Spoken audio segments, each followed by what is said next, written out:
Guys, how you doing? Right here again. If you'd like to subscribe, it's Nitro Kyosho. Remember to follow me on Facebook, guys. Nitro Kyosho, all one word, brings you to the community page. This is just going to be a quick little video, guys. This is just going to be a little crash kit that I kind of put together. Some of the stuff that I feel it would need, and it's not a bad idea to have a little bit of a kit ready. I'm going to be using this thing a lot more than my bigger machines. I love practicing and putting the wear and tear on the cheaper machines. So anyways, let's get started and I'll show you what I got. Now, it would be nice if we were a fortune teller, you know, guys, and knew what exactly was going to happen when these things hit the ground. And the situations can all be different. But some of the stuff that I got here was a boom. Now everyone says these booms detach, and you know, everyone's opinion. I've always seen them get destroyed, wrecked, broken, cracked, whatever, so I got a boom. Alright, that's one thing. Canopy. I got a replacement canopy for this guy. That's something that you really don't want to be flying around with all taped up and cracked and beat up, because that really, the main purpose of the canopy is to protect the internals of the machine, guys. So definitely have a good clean canopy on there when running it, not one that's all beat up and cracked, because the next crash could do something worse. I've seen these things a lot of time. The stock BK servo horns like to break very easy, which is a good thing. I'm not a big fan of metal. Every situation I've ever seen with metal usually will strip the servo because the arm doesn't give. So I like plastic. I got the Saab ones here, the replacement ones. Ball links can break too. Those are good to have, a few of them.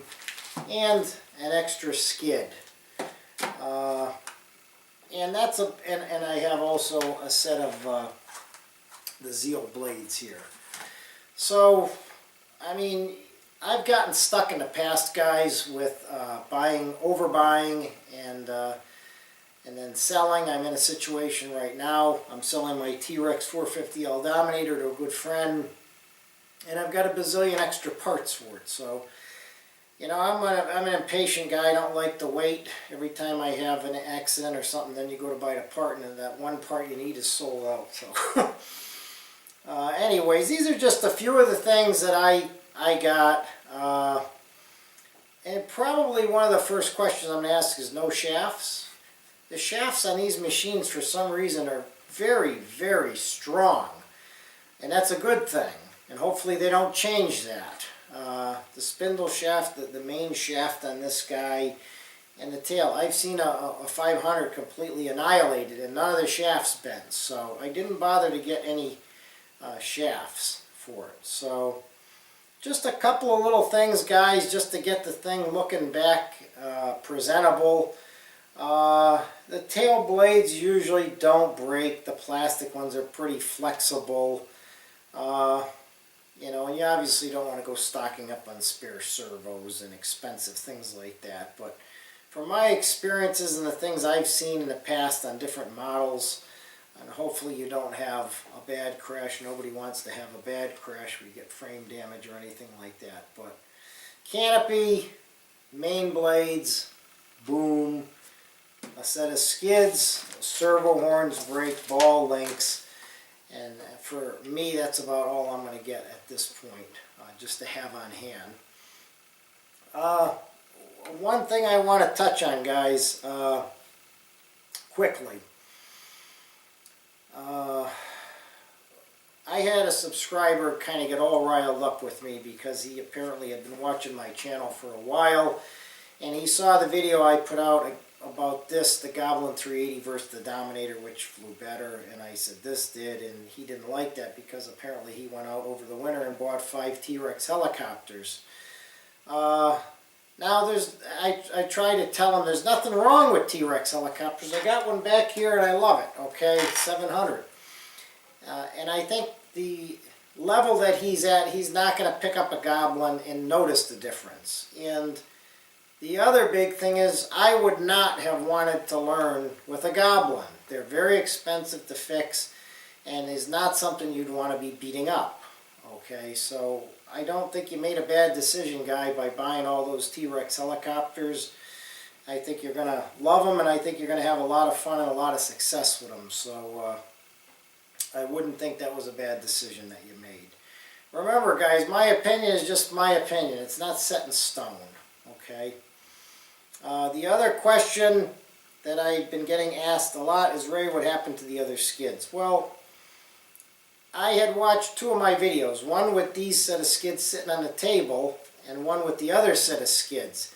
And if you watch those two videos, you'll see that right here, which I noticed, is the way it's sitting is this tail is up in the air. Okay, and if you put this blade down, you've got, hold on,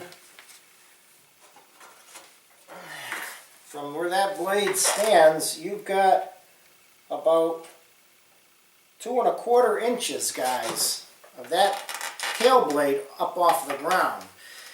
For somebody like me that takes off mostly in grass and you don't want to beat up the tail and the tail blades, this is very convenient. Now when you put the other set of carbon fiber skids on, guys, and you look at it, it sits like this, where the tail is down, and now you have the blade about 1/4 to 1/2 inch off of the ground. Even with the battery, it still sat like that. Okay, so I found that the Speed Design is actually pretty stable. I don't think it's as stable as the other set of skids, but I kind of like the goofy look. I've grown to love it now. And so I'm going to leave it like that for now. Now if I find that I'm having trouble landing in the future or in thicker grass, that it's kind of unstable, then I might go back and put those back on. But for right now, I'm going to leave these on. So I hope that answers the questions. My other subscriber, Ray, that's all shook up about buying all those T-Rexes. You didn't make a mistake, Ray. They're great helicopters. And, you know, I think you'll have a lot of fun and a lot of success with them. And then you can, when you become a better pilot, down the road you can make decisions on other brands. Okay. But when you're learning, you definitely want things that don't cost a lot of money to fix. So that's it, guys. That's my little crash kit here.